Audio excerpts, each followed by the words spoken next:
Bonjour, aujourd'hui je vais vous parler du livre L'étranger d'Albert Camus. La biographie de l'auteur. Albert Camus est né à Mondovi, en Algérie, le 7 novembre de 1913. En 1918, il entre à l'école communale. Il obtient un bourse et fréquente le lycée d'Alger jusqu'en 1930.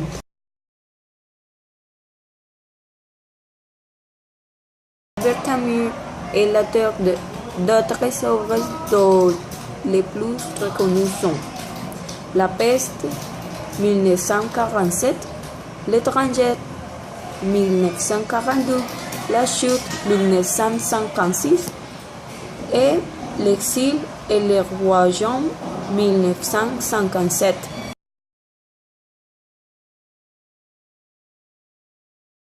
Le sujet principal du livre L'étranger raconte une partie de la vie quotidienne d'un personnage qui s'appelle Merceau. Et c'est le personnage principal. Il a une personnalité inhabituelle.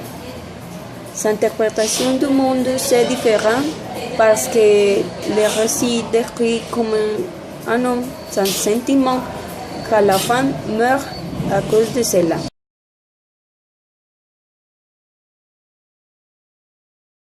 Alors, une idée principale de ce livre, c'est que Merceau, le protagoniste, reflète la philosophie de l'absurdité, la sensation d'aliénation, de désenchantement en face de la vie. La lassitude, la quotidiennité et les bénéfices insensibles, indifférents et jusqu'à presque impitoyables.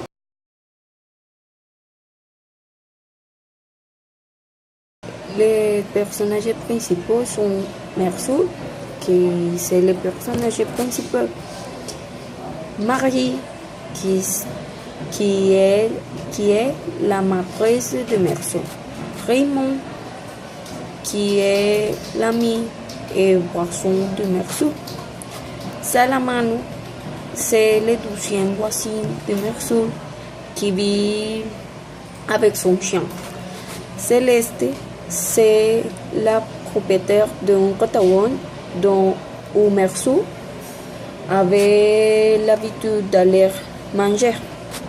Emmanuel, c'est le collègue de service de Merceau.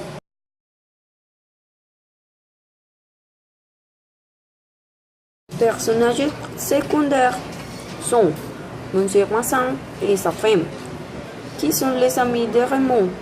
Ce sont qui ont invité à Raymond, Merceau et Marie à la plage. Les concierges, c'est le gardien de l'asile où était la mère de Merceau. Thomas était un vieil ami de la mère de Merceau.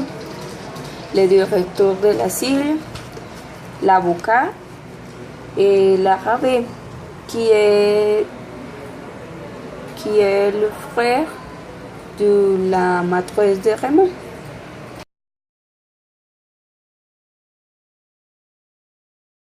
Alors, encore le livre, je crois que l'aime parce que je pense que l'attitude de Merceau est contraire à la logique.